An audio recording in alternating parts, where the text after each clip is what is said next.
Hi, this is Jonathan Tiersten from The Perfect House and Sleepaway Camp, and you are listening to the Real Nerds Podcast.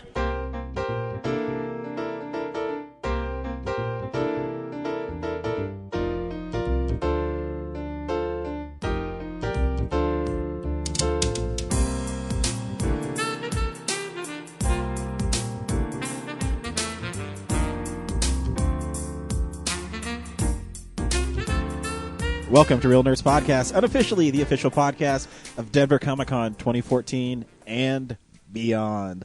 I am Ryan, your most excellent host on this journey through movie stuff, fields of pleasure. I don't know. Yeah. Movie fields of pleasure.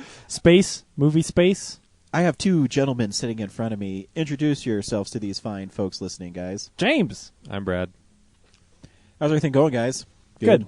James, I haven't seen you in a while. Yeah, I was out of town last week. You went to Estes Park? Yeah. Park's So I had awesome. so we're in my parents' house right now, and there were 8 more people living in this house. Like that living room upstairs, there were like 5 children, and my parents built it like a weird European hostel. It's crazy. So now you know how Kate Gosselin feels. Is she still relevant? No. Every week we go see a new movie and we podcast our experience with the world. This week we actually lied to our listeners last week. We saw Bad Words because James wanted to get all biblical. Me and Brad wanted to see people get wasted violently. Okay. And then so we found a happy medium. So we found a happy medium. Yeah. We saw Bad Words. So we did neither of those. So we did neither of them. Yeah. No, it was 2 things. Yes, I am way more interested in Noah than Sabotage, but it was also like I'm kind of spoiled, and the idea of not going to the Alamo so that I could see Sabotage, I don't know, didn't feel like the right trade. So instead we went to Greenwood Village with a really annoying audience. Yeah.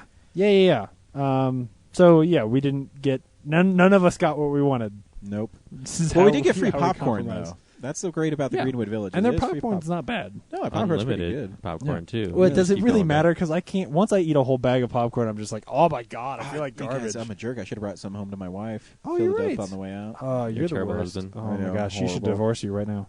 She probably will. Yeah. Don't worry, that's happening. We also talk about movies that are coming out, movie news, comic books. I have a comic book, James, if you don't. No, I got one. But if you want to go, who Yeah, cares? I don't Yeah, care. I'm going. All right, fine, you go. I'll Fuck go you, next week. James. I don't care. We can both go. I mean, we both can recommend comics. It's fine. No. No? No. Oh, wow. James is... No, Oh, honestly, it's because I haven't read in so long that if I have a good one, or if I have one to talk about, I don't want to waste it on a week. I'll save it till next week. Okay, sure. I can do one. Okay. I'll do it hard.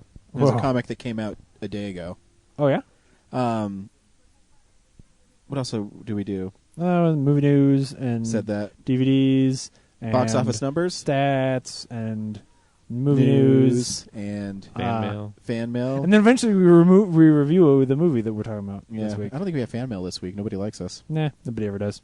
Ran into that guy Aiden at the movie theater. Yeah, seemed cool. he recognized us Yeah, good for him. by our sweet voices. He's Or, like, or "Ooh, or the fact that we're all wearing the same we shirt. are wearing the same shirt. We're so Yeah. handsome." Yeah. Brad, I didn't want to say this, but you're looking good today. You make me uncomfortable. I like that 4-day growth you have, Yeah. and He's talking about the tumor, not your facial hair. Yeah. Please acknowledge it more. and then A little sensitive. then right now, I'm rubbing his face, and it just feels so good. oh gosh. Oh, that feels so nice. Oh, It's beautiful. sounds horrible though. Now touch my boner. Whoa. Oh, wow, it's so pointy. Whoa. It extended too far. Pinched my horrible. hand. Wait, why does it bite? Oh No, no, 'cause it- it's starting to cut off the circulation of my hand like a snake. No, because it grew so big that it pinned it against the table. Tabletop. Yeah. And we are in our explicit. That wasn't even explicit. I bet I could say that on national TV. I bet I could say that on prime time. There are no standards You think- anymore. Did you see that kid at this rated R movie tonight? No, I didn't. Was there like a really young one? Yeah, he's Yeah. like 8, Oh gosh. 9, Oh man, it's child abuse. watching Jason Bateman. Of course, it's a movie about that Jason chick and- Bateman, like Abusing child. teaching a little kid horrible things. Yeah. Well, horrible. The thing. Well, anyway, we'll talk about it later. And man, if I could be the studio that released this movie last week, I'll tell you how much money this movie made in box office stats. This is the box office stats. Is it Lionsgate? It is Lionsgate. Divergent made $56 million. Yeah. That's a lot of money. That's a Yeah. lot of moolah. Yeah. What did we see last week? Muppets Most Wanted. Muppets Most Wanted. That made $16 million. Yeah, we were the only ones who saw it. You didn't even see it with us. Did you see it? No, I did see it. Did? Yeah, well, we'll talk about it later. Cool. But I liked Muppets, and it actually opened with the same amount of money as the other Muppets. Really? Yeah. Interesting. So I'm Alright. sure it'll end about the same. And it's the same thing that we talked about back when we saw the Muppets. Is like I don't know that movie is ever gonna. They even say it in the movie. Like I don't know that movie's ever gonna really draw a crowd the way that like a modern kids movie It does. won't. Yeah, it's just like a 40-year-old property, and then there's Yeah. this fresh, new, Divergent crap. I'm sorry, wait, young adult crap. yeah. Yeah, and it's as long as it's doing well enough, as long as they didn't like lose money on it and it doesn't become like a pariah, then It I'm won't. fine with it. It's interesting because Disney's had the property for 10 years, and they didn't release something until 2011. Yeah. So Jason Segel. trying to get it going. But yeah, that's the box office numbers. If you're like, hey, where do these guys get these box office numbers? I have a direct link to the Hollywood Reporter, and they call me every Sunday night with. I was kidding. Go to boxofficemojo.com. It's probably better than Brad, the you don't think I'm Hollywood funny today? He looks like you're just tired of being here. Just tired of being on the I'm podcast. sick of your face. I'm sick of your voice. Sick of both of you. I'm sick of this mic. I'm sick of this table. I'm sick of Ender's Game. I wonder if is the No, you can't. Pod- You no? can't. You can't really hear Ender's Game in the background. bummer. Because that'd be cool. We'd have like this really dramatic music Yeah. going, and We should Who always will fill the shows podcast with a next? dramatic music background. we used to do that on Background Nebulous Visions. Oh yeah, Yeah. Nebulous Visions. Yeah, Nebcast used to be Yeah. great. Technically, time. can't do that. You can't, because Yeah. we'll get in trouble. We're too Yeah. big now. We're like bigger than Jesus. Whoa, That's now. right. Hey, what movies are coming out next week on Blu-ray? DVD releases and Blu-rays. Actually, I wasn't going to talk about this, but because of the segue, the Jesus film hits Blu-ray this week. The Jesus film. Yeah, it's this like organization that they made a movie called the Jesus film, and then they retranslated it in every like region that they move it to. Anyway, so there's a Blu-ray of it. I don't know what region the Blu-ray is though, which is an interesting. Anyway, the number one thing coming out this week is The Pirate Fairy, which is a Disney movie. I think with that came out last week, Tinkerbell. actually. Tinkerbell, Tom Hiddleston. I'm pretty sure I saw that in the stores this week. Interesting. Sure, not on last week, because Anchorman No, I 2 know. should be the number one movie, I think. It's the number 2 Hmm. movie. So anyway, so maybe Pirate Fairy was last week and Digital Bits is wrong, but that's what was on there. Anchorman 2, Legend Continues. I'm getting that one. That'll be in my mailbox on Tuesday, along with Steel Panther's new CD, All You Can Eat. 3 versions on it, right? Yeah. The supersized R-rated version with 763 new jokes. Me and Brad saw that one. Yeah, was it good? Yeah. It was good. That's what you said. 47 Ronin comes out this week, so if you wanted to see that, Can you believe I that? don't That movie cost like $250 million. I can believe it. There was all kinds of crazy shit in there. I bet Keanu Reeves like gets a sick check every time he makes a movie. I don't know why. I just bet he does. I was reading a thing in Entertainment Weekly, and they're talking about points because some It's actor rare. just got points for something Really? that because who was it? He was in a movie that was small and got whatever. Who cares? The point is, they talked about people got the most. Jack Nicholson was the most for Batman because he got part of the merchandise and the box office. And they mentioned Keanu Reeves made something like $79 million off The Matrix because Yeah. he got 15% of profits or something like that. Yep. Yeah, because he didn't get much money on that movie because nobody thought it was going to do much at all, and then next thing you know, it blows up. And Yep. First season of Broadchurch, which is a British show, comes out this week. The Knights of Badassdom comes out on. I'm only seeing a DVD here, but I gotta assume there's a Blu-ray as well. Yeah, I think it's further down the list. I've Oh seen yeah, it. it is. Yeah. On Amazon there is a Blu-ray available, but And Brad, would you Um, recommend people buying that one? I don't know about buying it, but Redbox it? yeah, like I'd watch it and decide if you like it or not because it's not for everybody. Do you think it'd be more enjoyable if you didn't see it? Or was the Oriental pretty good? I guess you said it was pretty nice that day because sometimes the sound in the Oriental is really hard to hear movies. They actually like the sound was good. They switched up the speakers somehow, so the sound was good. The audience was fun. okay. Is it a movie you think you have to see with somebody? It'd be more fun to watch with people. Yeah, I think it's more fun to watch with people because I don't. the fun part of it is the humor of making fun of LARPers. Mm-hmm. It's the horror aspect of the succubus killing everybody that's like not impressive. So, I remember when we were at Starfest, we got asked to participate in LARPing. Do you remember that? Oh, No. yeah. Yeah. We were walking by. See, that training section. And Yeah. then- We were saying, I don't know how to do this. and it was just not. Yeah, it was weird. Yeah. it seems like it's easy to do. It does, I but understand I don't know the point system. rule. I Was mean, it? yeah. Was it Is there Starfest rules? or was it Mile High Con? I'm pretty sure it was Starfest, Okay. wasn't it? It was at... The listeners don't care. Yeah, they you're do right. care. They care about everything I say, Brad. But yeah, I might get it at some point. I don't know if I'll get it. It's $24 right out of the gate. Yeah. Yeah, I gotcha. And very last thing is a Blu-ray release of Rooster Cogburn, which is that movie that I saw a couple weeks ago. Starring Is it Peter good? Griffin? No. John Wayne, that's right. John Wayne. But That's yeah, a it's Family a Guy joke from 10 years ago. Anybody? it's a good one. People should check it out. So, and that's the week. Awesome. This is the stuff we've been watching this week. So, yeah, this is the stuff we've been watching. I'm just changing it all up. I don't want you guys to get comfortable. I know. I was comfortable, even though I wasn't here last week. I know. Now I gotta think about what I watched. Then you can go last, Brad. Maybe we'll spark your interest in what you saw. That's me, always coming up last. One week you should really throw us for a loop and do what you've been watching and then go into news and then do what I've been watching and then go into something else. That'd be confusing. That would be really confusing. I might do that Yeah. if I'm feeling very It'd be a pain in the ass to edit. villainy. This week I watched 2 more of the Scream Factory stuff. Slumber Party Massacre came out, and I remember watching it as a kid. And it's only a 75-minute long movie, so It's hardly a movie. yeah, it's almost a short film. It goes by pretty fast. It literally is about these girls that have a slumber party, and they get stalked by a killer with a really long drill. Like Uncle Buck. Yes, but longer. Okay. And it's funny. It starts off with the girls in high school. They're like part of the basketball team, but they're those girls that in the early 80s slasher movies where they say they're in high school, but they definitely look like they're in their 20s. Yeah. And there's this, not joking, about 3-minute long shower scene where they're just rubbing each other with like soap and stuff, and it's Is a it beautiful. like a high school shower? Is it like a bathtub? In No, it's somebody's a high house? school shower. They're all Okay, in there, all and right. there's even lines saying, "Oh, Kelly, your boobs have gotten so big." No. Sorry, James, I gotta order this. You should. I think it's actually I got it at Tradesmart because it's only $14.99 at Tradesmart. It's $5 cheaper than Amazon. Wow. I think Tradesmart has some sort of deal with the Scream Factory stuff because they always have a lot, and it's usually about $2 or $3 cheaper than anywhere else.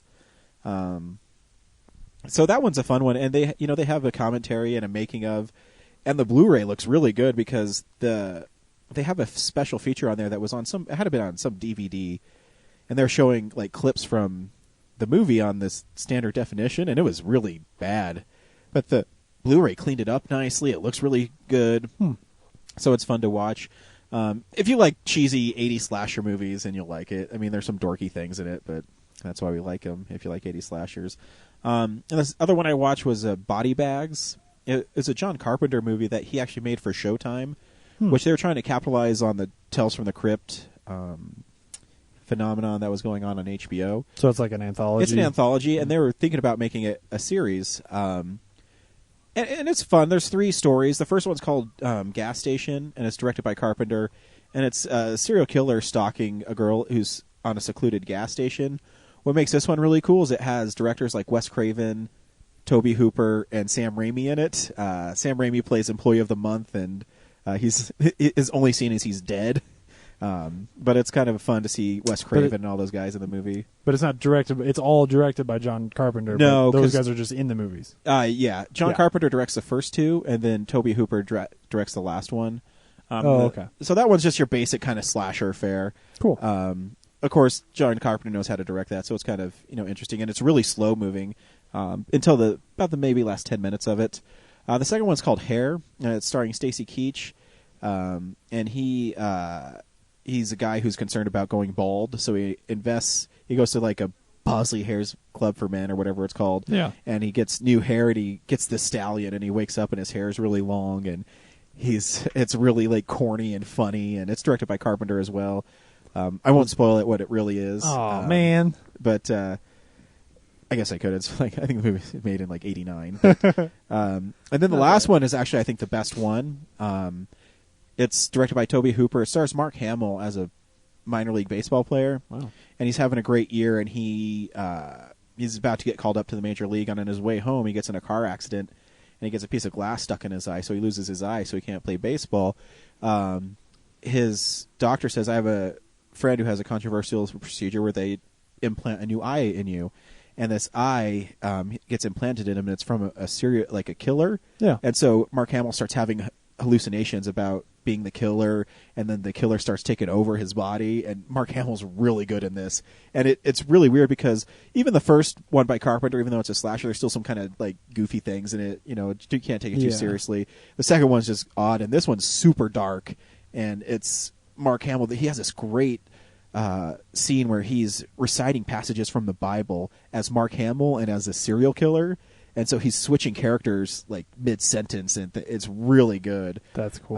Sounds like the first part of VHS 2, where that guy goes, gets his eyes replaced. Yeah. You know what it is? You know, it's kind of that way because that one he sees the ghost, correct? Yeah. Yeah, this one is it's a little more psychological and obviously more well done because Tobe Hooper's a better director.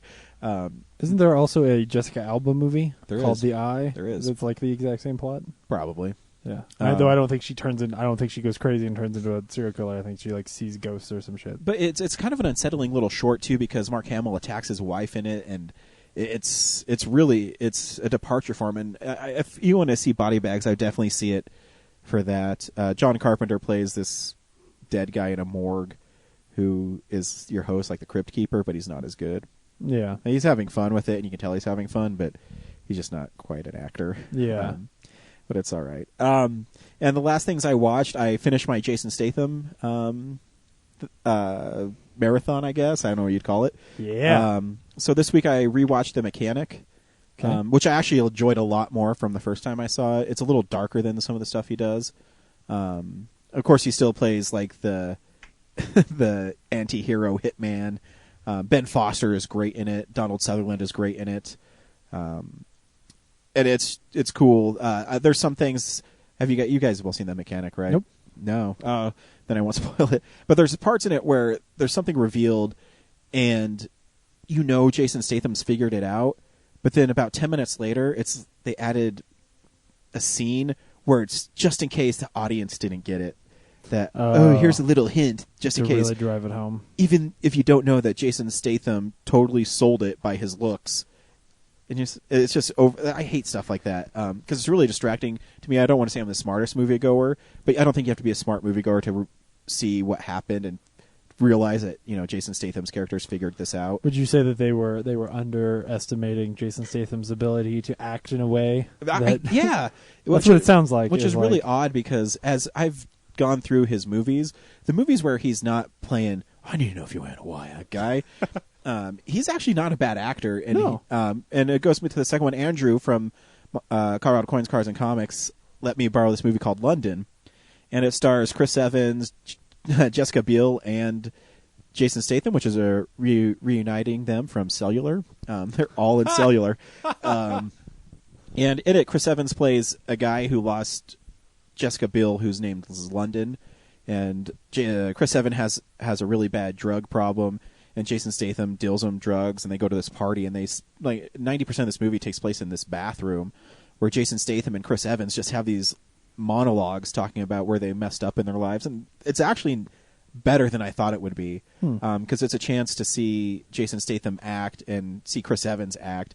But my big problem with those kind of movies is it's these mid-20 guys, and it's so cool to do drugs kind of movie. You know what I mean? It's those independent mid-2000 movies where it's really cool to do drugs and everything is so heartbreaking, and it's I don't know. It's a definitely certain tone to it, but there's some famous people in it. Dane Cook is in it. Whoa. Isla Fisher, I think that's her name, Yeah. from Wedding Crashers, and Now You See Me, the $100 million grossing Now You See Me. Yeah. Soon to be sequelized, Exactly. And it's just, it's an independent movie. It's fun. It's cool to see Jason Statham be kind of go against character, act as like a wreck, because I don't know, it's fun. Is one of the movies I was dreading to watch. Really? But it actually turned out better than I thought it would be. By comparison to, well, I'll get to the one that I'm going to talk about the longest. Okay, all right. Do you think they call Now You See Me 2, Now You See Me TOO? They should. They should. They really should. That's fine. I don't know. What was that? Yeah. So then the third one would be called Now You See Me Now. Look who's talking. Now. Yeah. That'd be funny too. Yeah. I also watched Romeo and Juliet. What the fuck? Is he in that? He plays Tybalt in it. Oh No, no! it's Now You See Me 3D. Yeah, that has to be the next one. And actually, it's not a bad movie. It's kind of cute. Have you seen it? No, I just. Yeah, you can. There is a part of you that dreads it. Yeah, but it's not. I that took bad. a chance. Amazon, the 3D deluxe Blu-ray set was $7. I'm like, fuck it, who cares? Yeah. I ordered it, and actually I had kind of fun watching it. It's a cute movie. James McAvoy plays Romeo. Juliet's played by Emily Blunt. And like I said, Statham plays Tybalt. And it's weird because it has Jason Statham's voice, but Tybalt in it is a big fat gnome. So it's weird disassociating the two because Jason Statham's such a martial arts guy. Right. Ozzy Osbourne plays a deer in it. Elton John has a part in it. He produced it under his Rocket Pictures. Weird. And he developed this movie for something like 7 years. I watched the special features, and he took it to Disney, and Disney said no. But Disney ended up picking it up under Touchstone anyways, and he went and produced it by himself. And he has two original songs. Elton John was so in love with the idea of Romeo and Juliet, but they're yard gnomes. Yeah, because I guess in England, yard gnomes is a big thing. I don't know. And that's what he said. He said that in England, gnomes are a big thing. And so Disney's like, I don't know if that will connect with an American audience. And they said, well, but we'll give you not a Disney budget, we'll give you a Touchstone budget to make it. And it's kind of fun. Elton John is in all the special features. He's talking about how much he loved this story, and he really developed it. And so you can see that's a passion for him, and it has his music and stuff. It's great. It end like Romeo and Juliet? No. Okay. Tybalt dies.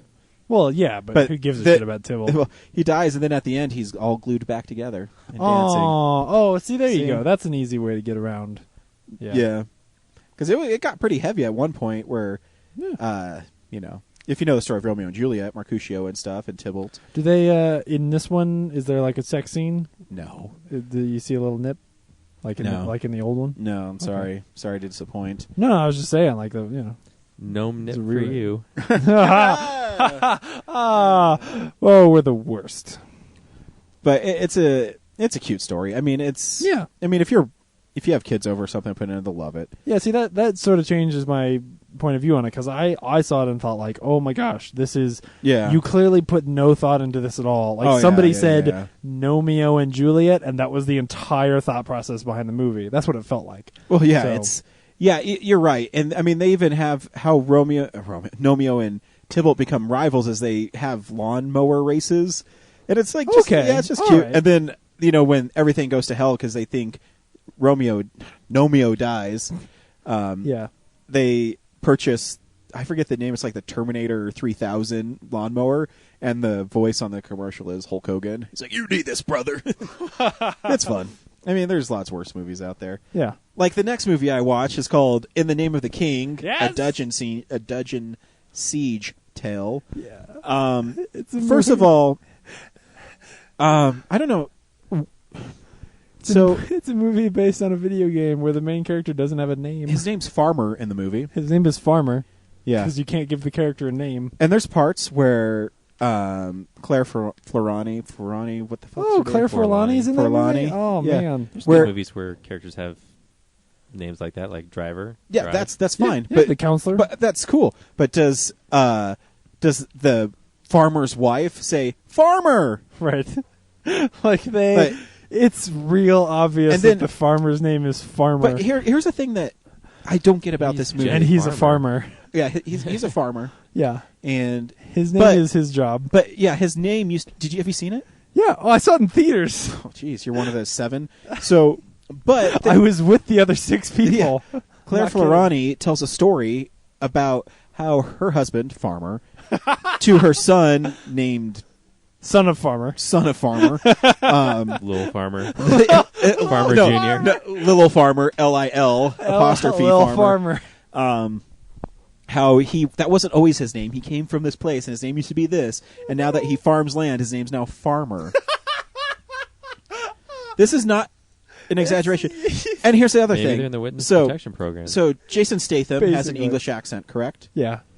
Claire Ferrani is from England. In this movie, she has an American accent. Her son, who's a horrible actor, has an American accent. Burt Reynolds is in it as the king. He talks normal. And it's later revealed that Burt Reynolds is Farmer's real dad. So he doesn't have an accent. And then you have like Jonathan Rhys Davies, right? Myers Jonathan Davies. Rhys Davies. Yeah. Davies is in it, and he's not helping Indiana Jones, so it's not great. And Ray Liotta's in it. And yeah. There's real actors in this movie. Yep. And Ray Liotta is some conjurer of that's right. evil demon horse. Yeah, he's guy. got like that weird room of mirrors or whatever bullshit. Yeah, so there's seriously scenes of Ray Liotta, and you can tell he's acting with a green screen. Yeah. Because he's nowhere near to be found, and he says, I wouldn't call stuff. it acting either. He's not trying. No, real and hard. because I'd say Ray Liotta's a pretty good actor. Yeah. And in this movie, he said, "You'll pay for that, farmer." Yeah. Yeah, it is so horrible. I can't even tell you. And here's the thing: is Jason Statham does a lot of his own stunts, and he actually has this incredible stunt in this movie where a horse is running at him, and he grabs like the reins of the horse and slides on it while he's fighting. Mm-hmm. And you can see it's Jason Statham, but the way Uwe Boll directs it, it's not exciting. Yeah. It's like, oh, here's a camera, and I'm going to kind of keep it far away so you can tell it's Statham, but I'm not going to make you feel like he's really trying. He's a horrible director. He can't direct action. Nope. It's Lord of the Rings, but the orcs are replaced by things called Krugs. Yep. And they have horrible masks on. Yep. That don't even look like they're articulate at all. And then there's one part, the final battle is taking place during the day where Jason Statham and 3 other characters are, and then where the huge battle's taking place, it's night. And then there's Amazonian women who swing from vines, led by Kristen Loken. Yeah. Yeah. And then Jason Statham confronts Ray Liotta at the end, and Ray Liotta is able to pin Jason Statham down with books. Yep. Talk to me about Burt Reynolds' helmet. Yeah, and then Lily Sabowski, what the fuck her name is. You butcher like every actor's name in this description. Yeah, so I can't remember them because I'm so disappointed in everybody. She is bad, and then she finds out that her father was killed by Ray Liotta's douchebag character. Then she's a mage. I don't fucking know what's happening in this movie. It's horrible. What did I say great. was Jason Statham's worst movie? Do you remember? I can't remember, but this one's the worst movie he's ever done. Yeah, totally is. It totally and is. Ron Perlman's in it. Did you want it to be good?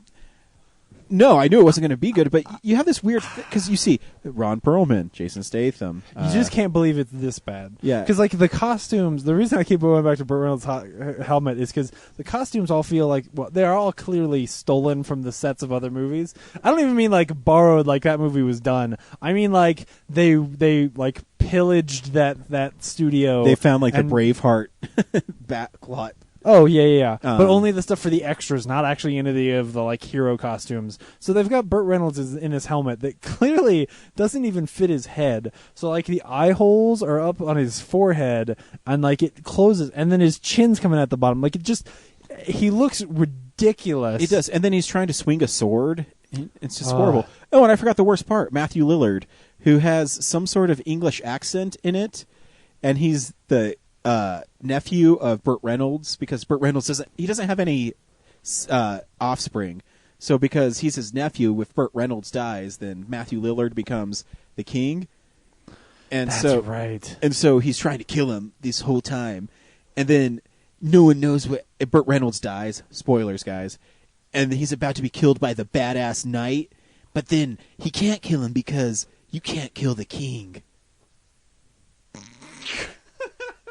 Yep. The king of the land is Burt Reynolds. His nephew. As the king, he can't get any children. No, he fathered Jason Statham. Oh. And he didn't know that Jason Statham survived this war that he was I don't know. Dude, but Uwe Boll didn't even write it, so you can't really blame it all on him. Nope. So yeah, that's the last dog shit thing I watched this week. Oh, and I saw the second to last episode of How You Met Mother, and it was really great. Yep. And that's what I watched this week. Can't wait. So now that you're done with your Statham run, I don't know what I'm going to do next. I don't know. Any suggestions, guys? You seem to like Tom Cruise a lot. I might do Tom Cruise. I have a lot of his movies already, so I could just rewatch them, see how I feel about them. Yeah, there's a lot of little ones there that you'd have to check out. You know, you'd have to go rewatch All the Right Moves. Yep. Or Lines for Lambs. That's one of the few I haven't seen. Ugh. I heard it's really boring though. You know, for Robert Redford being such a cool actor, his directing is really boring. There's one not too long ago I think I liked. I can't remember now.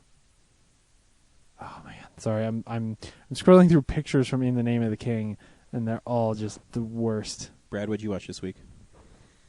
Where should I start? The beginning. I watched a movie called Assassination Games, which was a movie that has Jean-Claude Van Damme in it. Oh yeah. And it was like the only one on Netflix. So I was looking for Time Cop, couldn't get it. You know which one I still? my favorite Van Damme is Death Warrant. I can't find it anywhere. Yeah, it wasn't on there. A while back, they had a bunch of them. Like I watched Hard Target and Sudden Death. Oh yeah, Sudden Death is the hockey one. I remember you talking about it. I forgot how lame it was. Yeah, so all they had was Assassination Games, and it's like, a low budget action movie where Jean-Claude Van Damme is an assassin, and hey, Spider-Sense is taking. Ryan's phone just went off in the middle of my.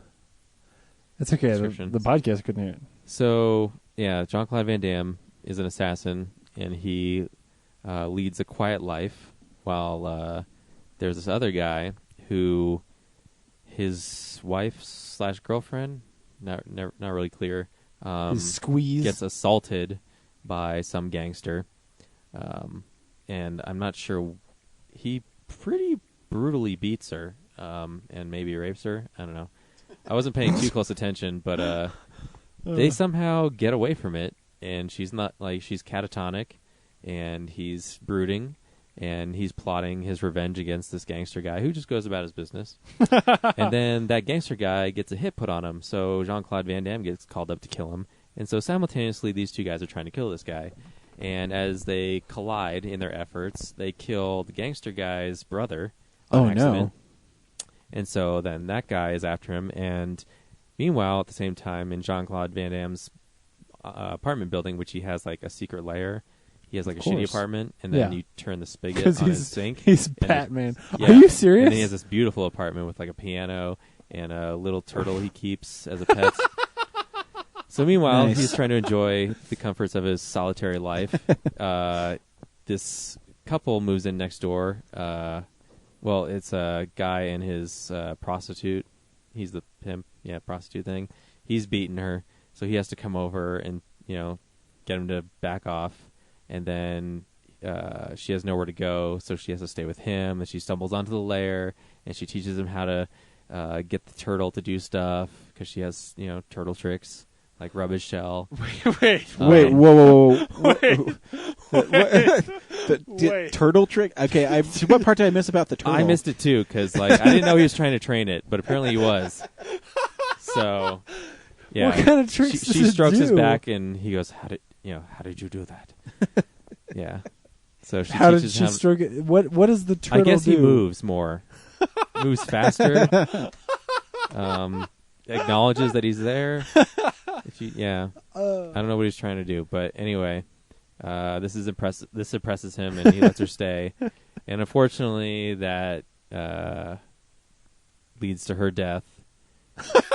Wait, why did she die? Because the turtle had diseases. The guy he beat up, who was with her, he goes to the bad guys and tells them, "Hey, there's this guy who lives next to me. I want you to, Kill the girl who has the turtle? no, kill Jean-Claude Van Damme, but he's not home, so they kill her. Oh, okay. Yeah, and they smashed all of his stuff. What year did this movie come Did out? they kill the turtle? No, the turtle was okay. He was upside down, though, and Jean-Claude Van Damme had to flip him over. I don't know. I think it's like past 2 or 3 years.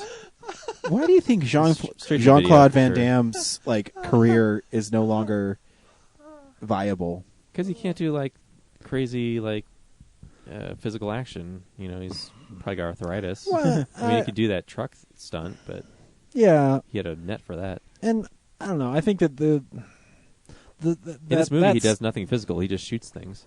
that style of action has also sort of changed. Like anymore, when you make an action movie, you want somebody like a Jason Statham who can, at least to some degree, pull off the acting. And I think that Jean-Claude Van Damme can. I think that most people don't think he can. Yeah. So I think that he's been typecast into this sort of Steven Seagal era of because Steven Seagal, Steven Seagal's not good.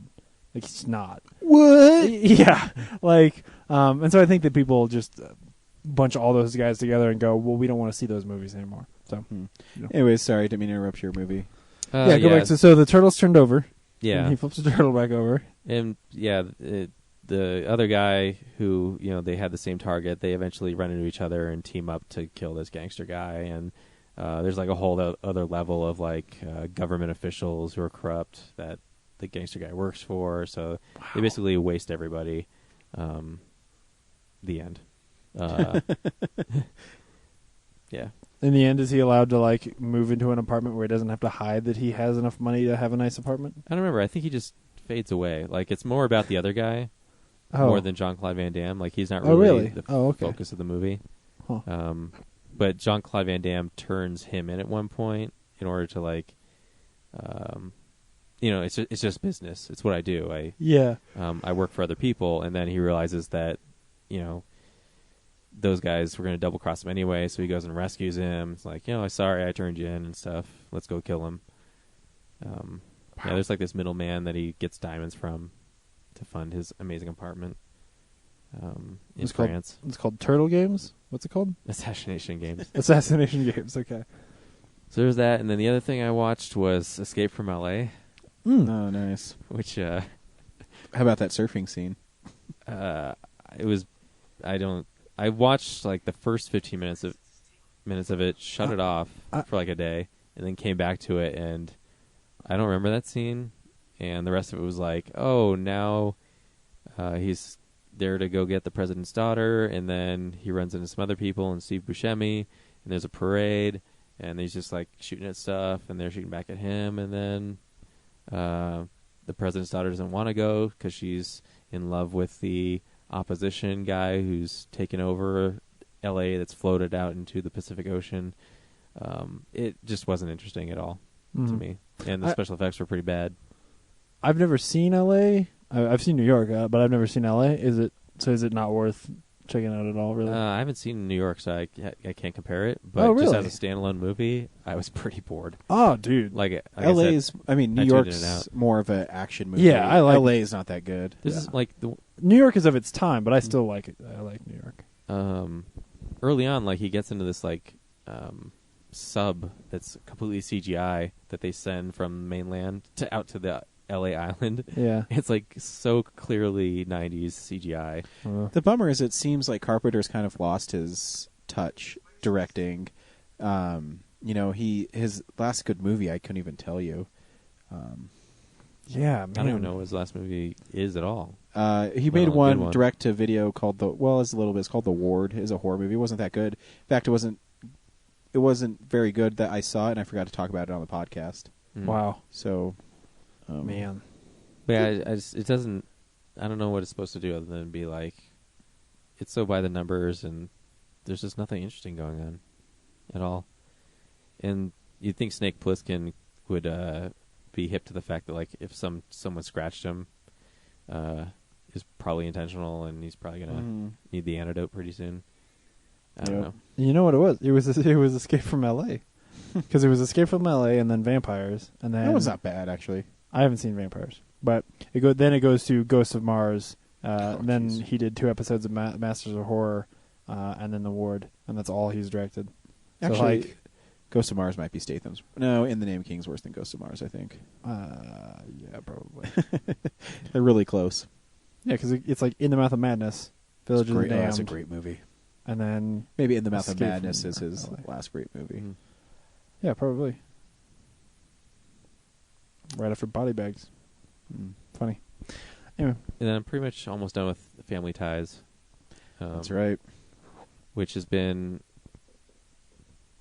there's no really like iconic episode for that series. Like there's nothing that stands out. Oh, They're all pretty like the Walnut for Dick Van Dyke. Yeah. or like the everybody- monorail for The Simpsons or The one where everybody finds out in Friends. yeah, it's all kind of there's a lot of like similar plots in some seasons, but around season 3 or 4, they add Brian Bonsall as Mhm. like the new kid. Yeah. Because the mom gets knocked up. That kid is a really good actor.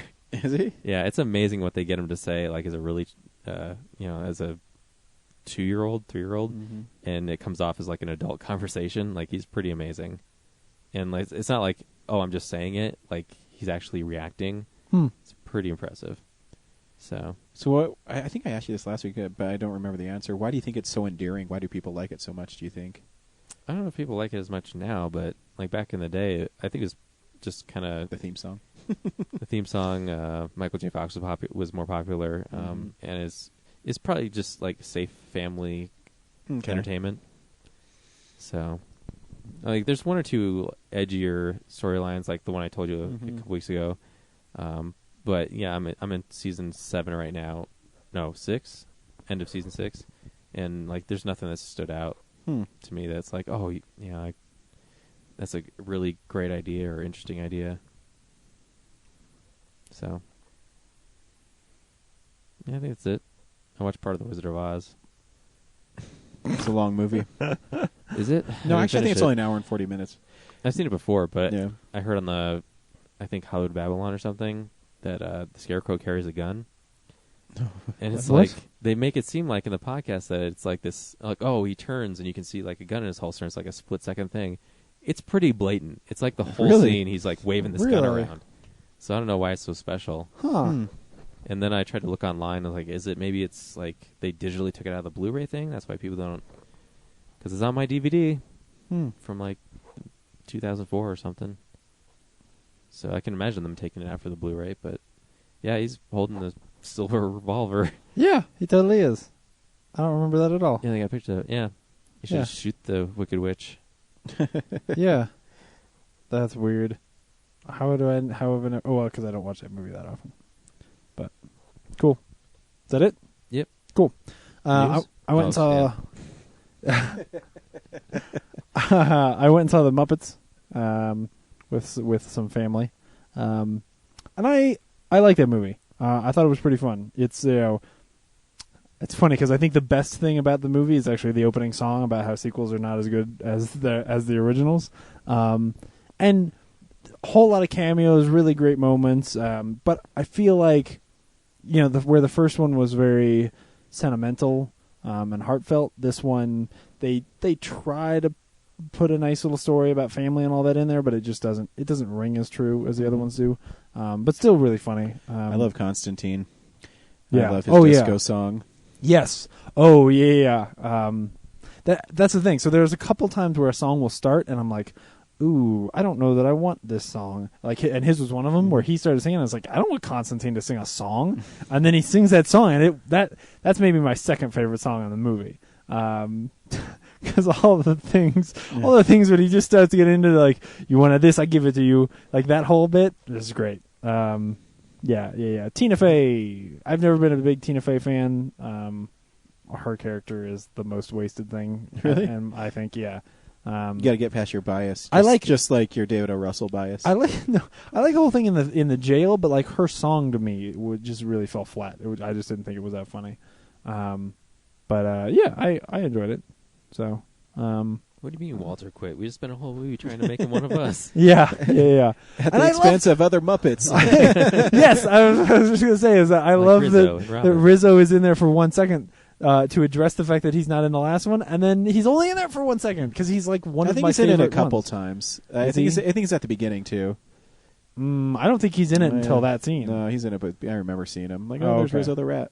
Okay, maybe in the background, but yeah. Because Rizzo's one of my favorites. So Yeah, I love him in Christmas Carol. exactly, yeah. That's why. And Treasure Island. Yeah. I really like him in Treasure Island as well. Hey, Kermit, can I sing this song? Sure, whatever. Who cares? Yeah. Whatever, pig. Yeah. Yeah. That's true. You know, that whole like first half, I think is real solid. I think it's just near the end when they start tying stuff up that it fell a little bit flat for me. But still a great fun movie that people should go see and support because it's, you know, fairly genuine and it doesn't, you know, it feels original at least. So anyway, and then the I got a chance to watch one more of the movies off of my list of shame this week, and this is probably going to be another one of those where like, really, James? So I saw Caddyshack this week. Really, No. James? Brad's gone insane. Oh my gosh! I'm sorry. Is this TV important to you? Not me, but someone probably. Yeah. So I'd never seen Caddyshack. Yeah, neither. That have I. is not all right. You've never seen Caddyshack either? Not really. I've seen like flashes of it. but It has one of my never a complete favorite story. like throwaway lines in Rodney Dangerfield's history, where he's talking. He says, "Hey, Chow, this is an exclusive club, so don't tell anybody you're Jewish, okay?" And it's a Chinese guy. Yeah. It's like you have to be a racist like me to appreciate a joke like that. And okay, so there are some really funny moments in this There's movie. great moments in that movie. I don't get it. I don't see the appeal. I've heard about this movie my whole life, and I watched it and I was kind of bored most of the time. Really? Like there's a couple things. One, I've never really liked Rodney Dangerfield that much. Like I've never thought he was that funny. Ryan, I hang mostly on. Sit down. It's okay. I'll kill you. I'll kill you. mostly I just find him kind of obnoxious. Which Really? is the reason. I think it's the I love character Rodney he's playing Dangerfield. in this movie is somebody who's supposed to be kind of obnoxious, but he's actually, I find him so obnoxious that I found myself rooting for the straight-laced guy who Rodney Dangerfield keeps like destroying his boat and shit like that. And then the end of the movie, What about Rodney Dangerfield's golf bag that has the jukebox and stuff in it? God. oh yeah, it's so cool. No, I don't give a shit. So- Kenny Loggins on every 80s soundtrack. The Muppet gopher that danced and Yeah, the Bill Murray story is cool. I like Chevy Chase's character. I just think he's it's a weird one for Chevy Chase because he's just sort of a laid back, cool guy.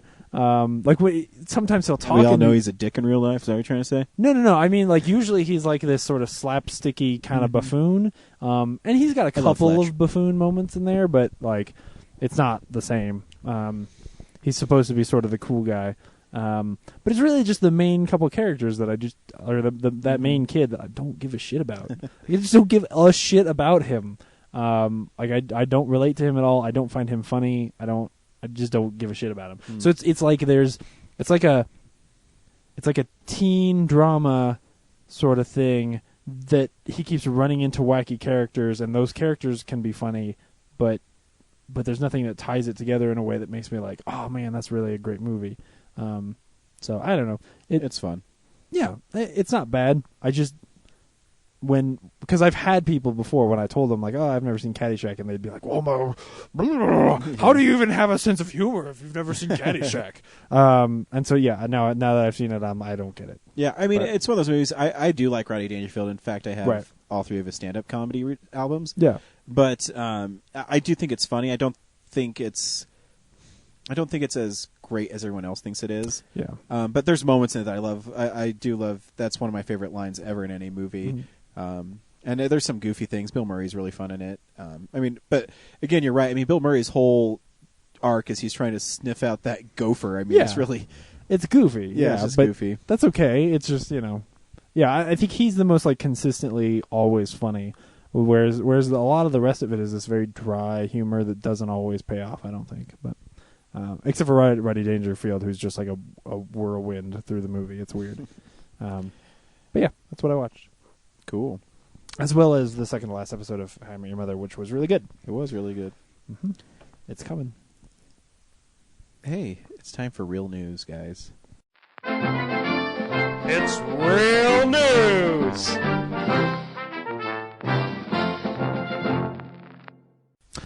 Couple of quick things. Actually, we should have talked about this at the beginning of the show, so we'll just talk about it now. Aurora Rise is having a Captain America screening on the 7th.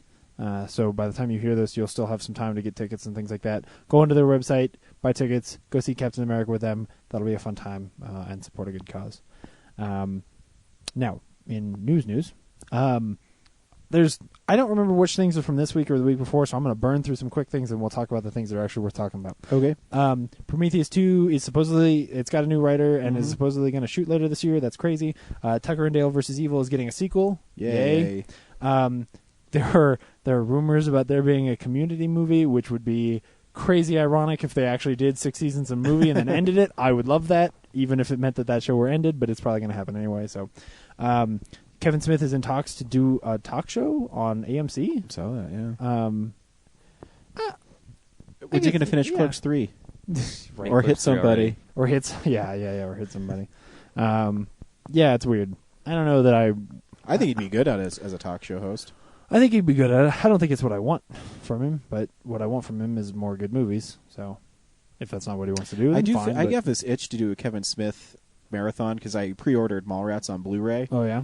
And I found Dogma on Blu-ray, so I got that as well. Cool. I know it's kind of a tough one to track down. It's pretty expensive on Amazon too. Wow. So I found that at Second Spin, and so yeah, I've been in a Kevin Smith kick. So I think I'll watch his movies next week. That'd be cool. Chris Evans is in the news for talking about wanting to retire, but he's done this before, and I don't think that it's like. For a guy, he has said this before. For a guy who's in a lot of high-profile stuff, he really doesn't like being high-profile. Yeah. But, I mean, if he wants to retire and just focus on acting and do like a Robert Altman, hey, that's cool. I fully expect that more what will happen is that he will just tone down how many movies he's in, and you'll start seeing him like James Franco. Yeah. Like go off and like do James some. Franco's in everything. Well, but I mean, like, James Franco Yeah. is now like starting to direct little things that you don't hear about really, Yeah. Unless you know to hear about it. But And he has a great cameo in Veronica Mars, if you're wondering what James Franco's been up to in the last couple weeks. we got to see a real up close picture of the Green Goblin this week. We did. It looks pretty cool. No, I think it's pretty awesome. I think it looks badass. I think it's a way to make him goblin-ish and not... And not. Here's the thing. I think Green Goblin as a comic character he looks great. Yeah. But as in a movie is always kind gonna of look silly. looks silly. Yeah. Where the Joker, I think, looks great in movies and looks great on page. Right. The Green Goblin is goofy looking. Yeah. They even make fun of him in his first couple appearances in Spider-Man. Oh, yeah? But then they kind of changed his appearance to be a little more menacing. But yeah, I think it looks cool. Yeah, it's cool. It's a neat take. Where it doesn't go totally Ultimate Spider-Man, where he's like the Hulk, but still makes it like he at least physically changes. He's not a Power Ranger. Here's the thing. I still think they might make an Ultimate Spider-Man Green Goblin, and here's where my theory... I mean, obviously I don't know because if Spider-Man hasn't come out, only 1 month. But I have a feeling that maybe Harry also dies in this as well, and then Norman figures out that Oz formula, and he becomes kind of the hulking Green Goblin. And because there's an Ultimate Spider-Man miniseries where it's called the Ultimate Six, and it's the Sinister Six. Yeah. From there, and all those guys kind of look like Ultimate villains, anyways. Yeah. So I have a feeling that maybe they might be heading that way, or That'd be cool. I don't know. I guess there's 2 teasers at the end of Spider-Man, and one is the villain's spin-off movie. We'll see. I'll still see it, but and then whatever they're going to set up for Spider-Man 3, Yeah. Part 2. Amazing Spider-Man 3. Yeah. And then for Brad's next big favorite thing, we got a whole lot of news. They are going to call the sequel Magic Mike XXL. Nice. So That's we nice. look forward to that. It's based off my wiener. That's right. No, in all seriousness, we got a trailer for the Teenage Mutant Ninja Turtles movie. Officially named Teenage Mutant Ninja Turtles. Yeah. That's So a good start. Brad, blow up now? I don't know. Get upset? Yeah. It's everything it's everything I expected it to be. So it's got Except for the whole thing of the Shredder working with April's dad to make the turtles, but Yeah, that's the weird one that like Whatever. Don't care. it shows up in the trailer, and I'm like, wait, what the what? Why? See, I understand why movie studios do that now because now I think I understand. I I think don't like it. yeah, I mean, I think now audiences expect some sort of intrigue into it. It just can't be, oh, this canister broke and now there's turtles. I'm fine with some intrigue, but does the intrigue have to change the origin of the turtles? Yeah, like, not everything has to be that's- connected. Yeah, no, I yeah, agree. that's what's weird. Is that they're it's I that, thought the Shredder, like, then they showed the mask. That looked pretty sweet. yeah, I think the Shredder's maybe the coolest looking thing in that trailer. And I thought the turtles looked all right. Except they're huge. Like, you can't be a huge ninja. No, okay. I'm gonna disagree with you here. Like, I think the turtles look cool, but I will agree with you that I wish that there was a little bit more covertness. But we also haven't seen the movie yet. Like, you know, it may be that there is a whole lot of quiet action in the movie that doesn't necessarily sell well in a trailer. I don't believe there is. I'm just saying that there is a possibility that there's more ninja action in the movie than they are showing you in the trailer. Yeah, we'll see. I was telling people, like, the trailer is, like, the cliche, like, by the numbers, like, this is how we market. It Yeah. is. Movies these it days. totally Because- is. It because totally even is. whether there has to be some clause if Michael Bay produces a movie, they have to always put from producer Michael Bay. Yeah. Yeah. They do that in all his If I horror was Jonathan movies Leesman, too. I'd be really upset because Michael Bay's getting way more credit for this movie than Yeah, I am, exactly. the director. Yeah. And he's a good director. Yeah, he's not going to get credit for it, Well. which may be good if this turns out to suck. I don't know. So- There's a couple shots in the trailer I thought looked really cool. It's really quick, but April discovers the turtles with her camera phone and stuff, and they're fighting somebody in a subway. I mean, I think it looks interesting. I think it's cool too that they're not. They added. I mean, it's a really short trailer, but I mean, there's some comedic stuff to it, so they're not going totally dark. Yeah. Which I mean, I appreciate stuff like that too because you don't have to be dark about everything and. Yeah. But yeah, it is interesting. I mean, I don't know. Are the turtles always how big are they in the comics and stuff? They're like regular 6 feet tall. Well, I mean, Here 6 they're feet like tall is- 8 or 9 feet tall. Mm, And, like I didn't Megan think they were Fox that is like big. 5'5" or something. Yeah. Yeah. So, So maybe they're like 6.5 feet tall. I don't know. well, apparently they're about as big as a Hummer. So that's Oh, pretty big. right. Oh, that's true. Yeah. Yeah, I know. I have to see it. I mean, I think some of it looks cool. The nostrils are.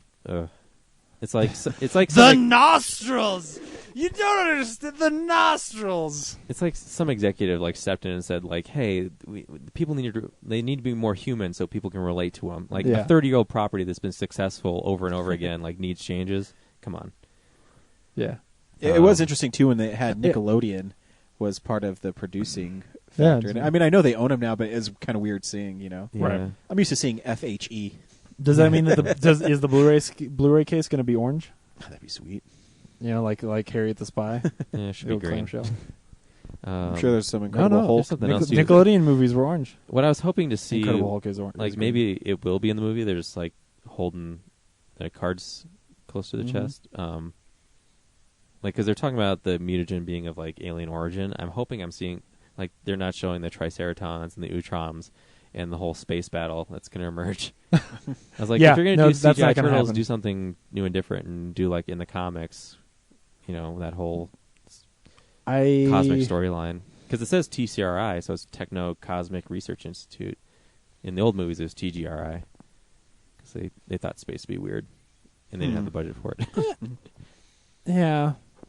I hope so, It'll be 'cause- interesting. Yeah, it would be cool if they do something weird and different like that. But I don't have a lot of hope for it. I think on its best day, this will be a fun blockbuster action movie that happens to have Ninja Turtles in it, and not a really fun Ninja Turtles movie. If you know, like it'll be a movie that's disappointing when you go back and read like badass Ninja Turtles comics, but as a blockbuster, hopefully will be fun. You know. It didn't help that I saw the original Ninja Turtles movie like a couple days before it. Because of the Ninja Turtles party. We watched the first one. Yeah.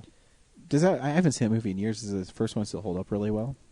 To me, it does. You're asking the wrong guy. Yeah, I know. Everyone I talk to like believes the people in suits more than they believe the CGI Of in course. the trailer. Yeah. But We'll have to wait and see. I still think August people 8th believe isn't that far CGI away. more. What? August 8th? Yeah. August 8th isn't that far away. Two more things. Veronica Mars has gotten a little bit of heat because so it was funded by a Kickstarter, and then recently when they started like handing out the copies of movies you were supposed to get, they were handing them out as ultraviolets. So that's how they're distributing the digital copies of Veronica Mars. And there's a whole bunch of fans or supporters who are not real happy about that because basically you have to sign up for Ultraviolet. The only and thing use through that whole thing. And I mean, people are way too sensitive because it's Warner Brothers owns Ultraviolet, so I knew it was going to come through Ultraviolet. Yeah. So, yeah, as soon as Warner Brothers picked it up, you knew. Yeah. I don't think it's a big deal. Yeah, it's just interesting because it's one more of those like wrenches thrown in the whole crowdsourcing thing where you think like, oh, this is really cool, and then you realize like, well, there are still some limits to what this is and really how free it is. But just saw in the theaters. Yeah, you should have. Yeah. Very last thing is that this is more. I just want to see how you guys feel about this, but they've been building for a while these 4D theaters. And so like out in California, you've got your D boxes and stuff like that. And there's another company, like a European company, that's building them and trying to get them into the U.S. Do you guys have any interest in going to see a movie where the like seat shakes when action happens or I've where? done that. Yeah, It's called the Terminator 2 ride at Universal Studios. well, true, yeah, but that's it's a bug life. that's really a ride, or like the Honey I Shrunk the Kids 4D thing where they like squirt water in your face or like make it feel like there's rats running by your feet and stuff like that. This is more like No, it's the same thing. It's easier. It's more accessible because it's coming to you rather than you having to go to a coast. yeah, but it's also not tailored to the movie. So I mean, it is in that the. If wind blows, they'll program it. If it rains, they'll program water to splash at you. Yeah, but it's not like with the Honey I Shrunk the Kids thing where there's like specific things in your seats that are that relate to what's on screen necessarily. Where here, all they can really do is blow the wind and shake your seat. They can't like install different things that like touch you or anything like that the way that some of the 4D stuff does. They're not going to blow bubbles into the room or anything like silly the way that like an underwater thing does or any of those like 4D Disney ones. It's really the only attraction here is that the seat shakes when there's a lot of action happening, and I don't give a shit. They're already doing that. Like they had With the D-Box and stuff. Yeah. Yeah. And I've heard that it's really cool. Like I'd have to I would like to try it. I'd have to experience. I don't know. I can't. I mean, I love the Mickey ride. Well, the Mickey show at Walt Disney World, where it's 4D. Yeah. But yeah, I don't know. I'd have to experience. I don't know, and I don't know. It'd have to be a really cool experience for me to experience it more than once. Yeah. And I think it would only work on Jurassic Transformers, Jurassic Park. That'd be sweet. Yeah. So we'll see. I don't know. Yeah. I think I'd still experience it because I love movies so much. Yeah. That I'd have to. It's just me and Brad one time. What movie did we see in RPX or The Extreme? Isn't that the thing just over at Belmar. We saw a movie on accident in Extreme. I don't remember. And it was expensive. We're like, well, you know what? It's a bigger screen and it has better sound. And we're like, this one's not worth it. Huh. It was an action movie. I forget. Yeah. Weird. That was like 3 years ago. Yeah. Our brains, Yeah. Anyway, that's news. Cool. Comic Book Corner. What's up, nerds? It's the Comics Corner. I love my comic store. I go there every couple weeks. What comic store do you go to, Ryan? I go to Colorado Coins, Cards, and Comics in Arvada, Colorado. Is that a pretty good comic book store? Yeah, it is. It's and I love Andrew there. Andrew supplied me, I said earlier, with London, so I didn't have to purchase it. So thank you, Andrew. What other deals can you get at Colorado Coins? Well, if you get a hold slot, 20% off cover price. Also, I got a Harley Quinn action figure, and Andrew gave me 20% off on it too. Oh shit! Yeah, sweet. So you guys know this is it won't be the last time I ever talk about Spider-Man, but you know my dissatisfaction with Superior Spider-Man. I do. They're ramping it up. They're ending it. They're ramping up Superior, or they're ramping up the dumb. They're ending Superior, ramping up Amazing. Oh, okay, cool. And right now, it's the one thing I have enjoyed is the subplots of Superior Spider-Man. Yeah, where Spider-Man's ex-girlfriend, who's a cop, has figured out that Otto Octavius is in Peter Parker's body. But she, in this new story arc, it's called Goblin Nation, and there's a Green Goblin going around town, and they keep on saying it's Norman Osborn, but it's such a red herring. I'm pretty sure it's not Norman Osborn. And Norman Osborn has figured out that Otto Octavius is Peter Parker. And so he's launched a full-scale war on Spider-Man because Superior Spider-Man's been so concerned about petty things because he's a supervillain and isn't paying attention that the Goblin has kind of reprogrammed his spider bots and all this stuff to work against him. And so it's a really cool story because it's shifting the focus off of Octopete, where he's an obnoxious supervillain. Yeah. And it's kind of putting it on the people in his life.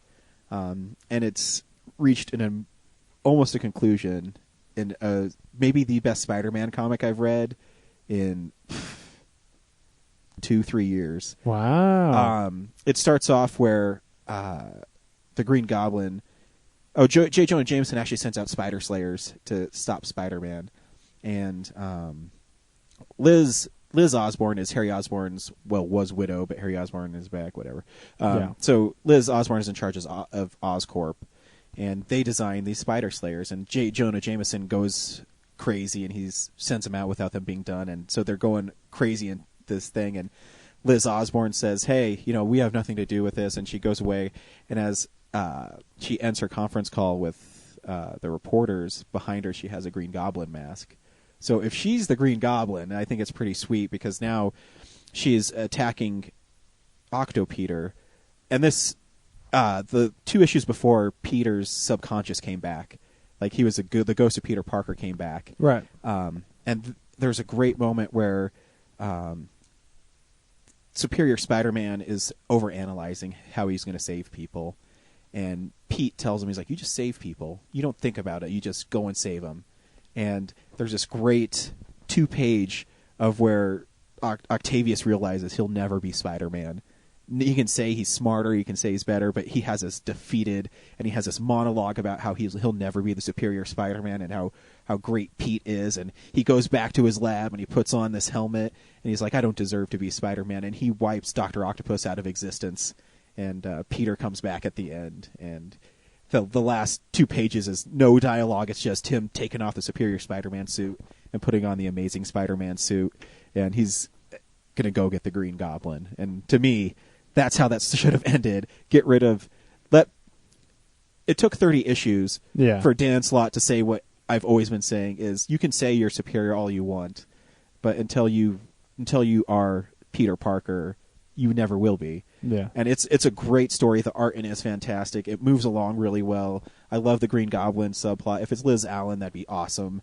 Even if it's Norman Osborn, I'd still be really cool. He hasn't been around in a long time. Yeah. But it's really cool that he's tying up the loose ends, and he's bringing... Well, Peter came back. The last shot is a huge Spider-Man spread. He's like, I'm back. Yeah. So I can't wait to see the final issue is you're going to find out who the Green Goblin is, and Peter trying to save his life now because he's made a mess of it in an indirect way. Yeah. It's funny because I think we all sort of knew that this is how this was going to go. It was just like, it was so shitty the way that they started it and ran it for a while that... it's just because I was so glad that he internalized what I was feeling. Yeah. And I mean, because Dan Slott is a Spider-Man fan, so I think he knew it too. Oh, yeah. And that he was able to go 30 issues is pretty impressive because, I mean, the story's annoying. But, right. But that he's tying it up, and then it was really nicely handled in these last couple issues. Just, I don't know if it makes it worth the journey, but it makes the journey, when it comes to the end, more less satisfying. Painful. Yeah. Because there's a fanboy in you that... when you see the red and blue costume come back, that is really sweet because, and even Octavius, his girlfriend, is kidnapped by the Green Goblin, and the Green Goblin says, if you don't come to this one area soon, I'm going to kill her, because he's already killed everything that Otto Octavius holds dear. He blew up his old house, and it's a great moment where the Green Goblin says, there's like this huge 2-page spread. It says, your old house you grew up, the thing you worked so hard in becoming Spider-Man, this you worked hard to become Spider-Man, all the lives you saved. He goes boom, boom, boom. He blows them all up, and he kills his mentor. It's a really cool, and I love that the Green Goblin's kind of evil again. It's fun. So hopefully the final chapter of Superior Spider-Man is Spider-Man kicking the shit out of the Green Goblin. Awesome. And it'll be a chick. Spider-Man beats women. That'll be J. Jonah Jameson's newspaper title. So we'll see. Cool. Go Spidey. Yeah. He's back, finally. 2.5 years. He's back. Long time. This week, we went and saw Bad Words. Brad, should people go see Bad Words? Sure. It's a pretty fun movie. James, should people go see Bad Words? Sure. It's a pretty fun movie. Ryan, should people go see Bad Words? I had a good time with this movie. What I think I love most about this movie, I'm just kidding, here's the trailer. Absquatulate. ABSQUATULATE. That's correct.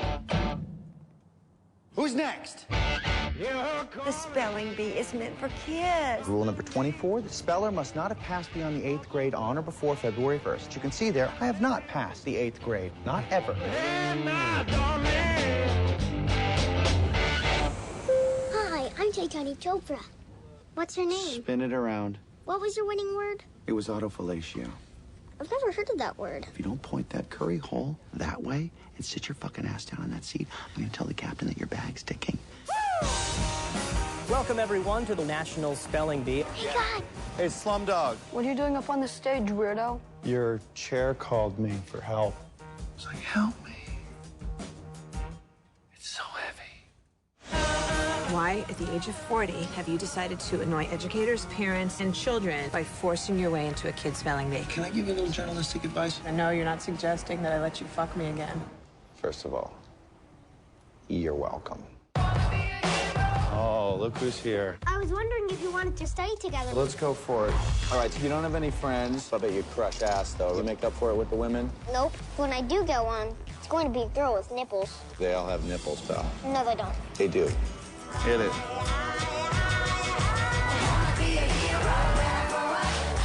I'm not that good at thinking things through. We are doing all we can. And that's why this plan was so shitty. Losers lose, Mr. Trilby. Well, you don't know me and you don't know why I'm here.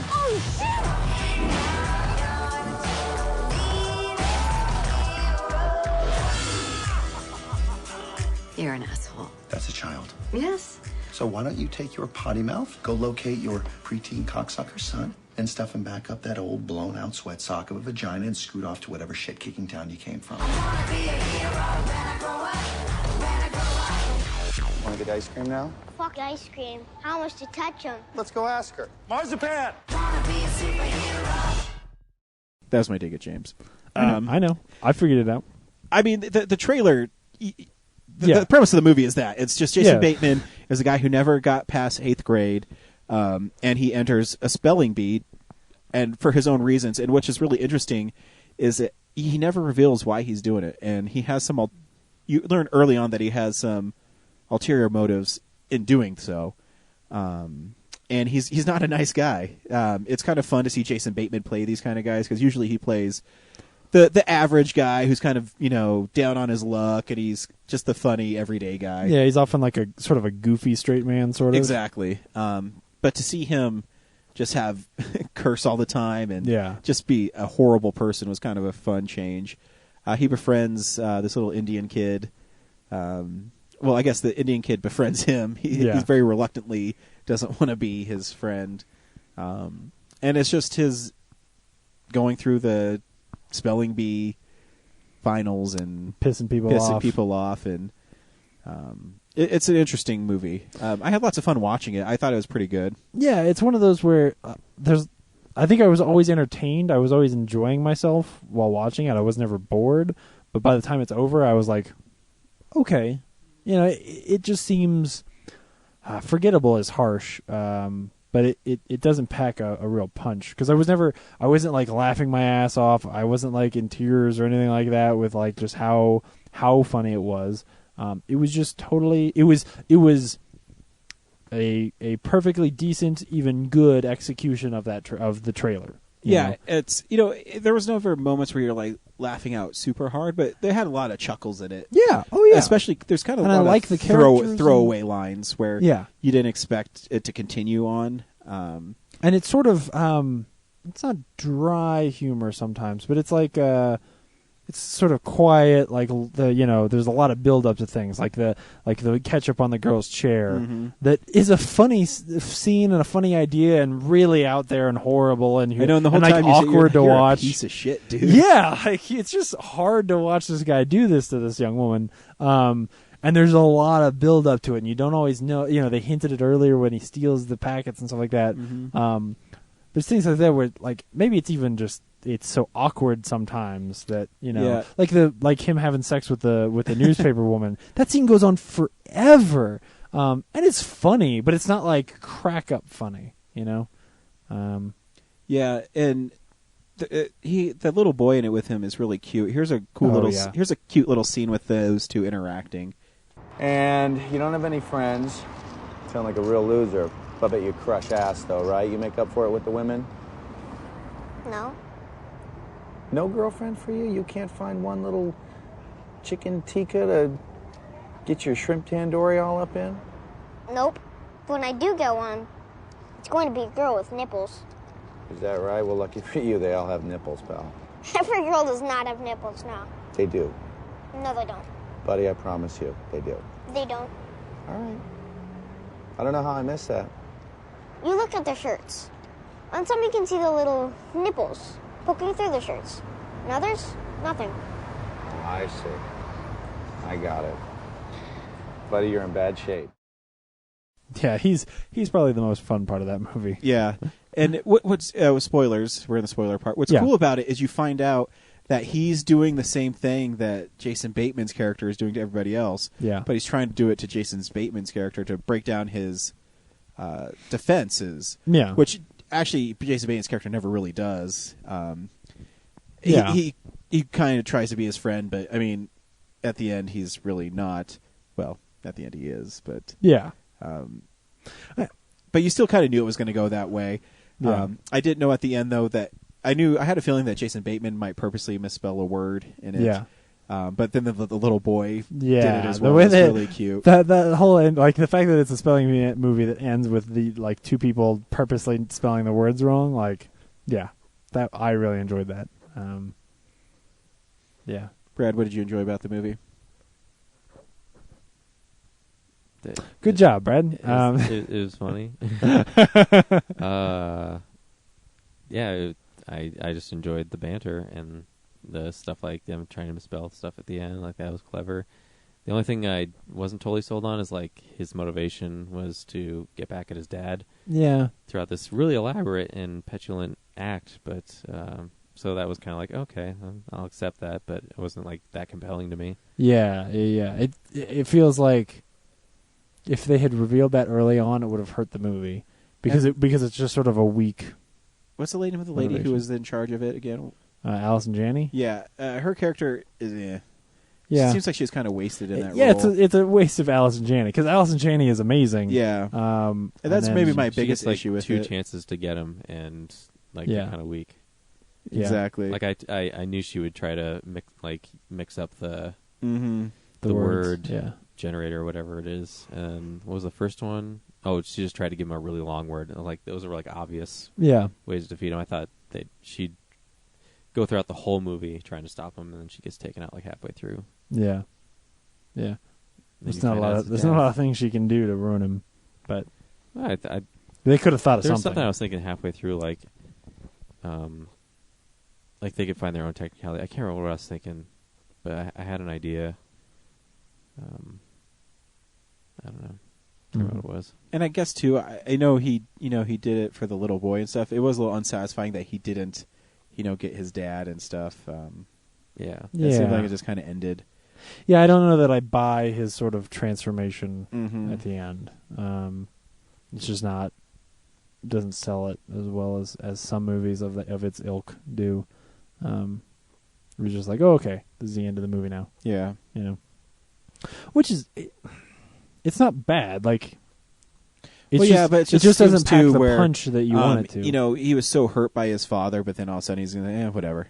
Yeah, he worked so hard to get there, but it's still funny. Or like he holds hands with the journalist lady at the end. And I was I guess you could say that it was a way that he could let his guard down finally. That he did all that stuff. I guess so. but a lot of funny parts. Yeah, you know, I still had fun watching it. Yeah. Oh, totally. And Jason Bateman proved he can direct movies. Yeah, it's not bad. I think he's directed TV shows before. I think. Don't quote me on that. Yeah. If there's anything wrong with it, I think it's an editing thing, not like a film. Yeah, I mean, it's shot. I have the brownish colors were a little weird. There's Like a part in the tone of it. climax where he was out of focus in his own Yeah, movie. yeah, it was really weird. Yeah, didn't him notice and that. the little boy, like when they were spelling, where it was out of focus and it Like they seemed messed up the shot and they said, nah, blown we're not up gonna do it or again. something. Yeah, Huh. That's weird. I had fun. Of course, we were also like sort of at the bottom of the screen, so it's a little bit difficult to see sometimes. But yeah, I think it's a fun movie. Yep, worth renting for sure. For sure. Next week is a movie I'm really looking forward to. We get to see Captain America: Winter Soldier. I'm And excited. I heard there's 2 endings to this one too.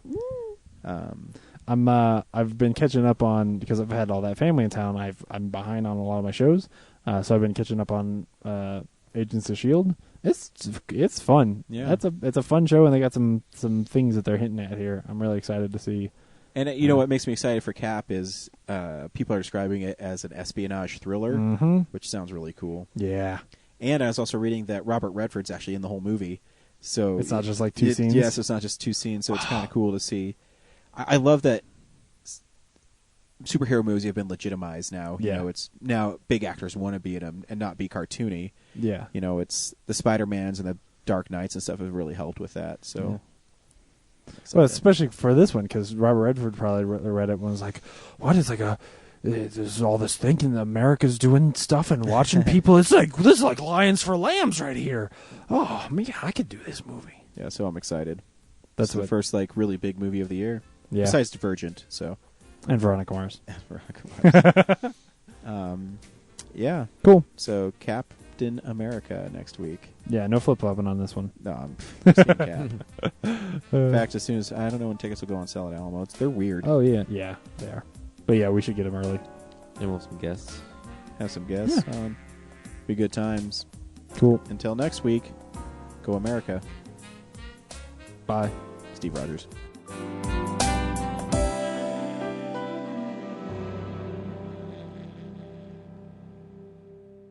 Visit our website, realnerdspodcast.com. You can tweet us at real_nerds. You can email us even, realnerds@gmail.com. Like us on Facebook. Hey, stream us on Stitcher.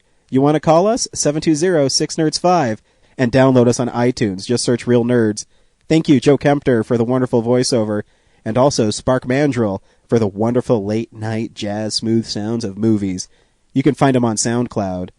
This has been a Nebulous Visions production.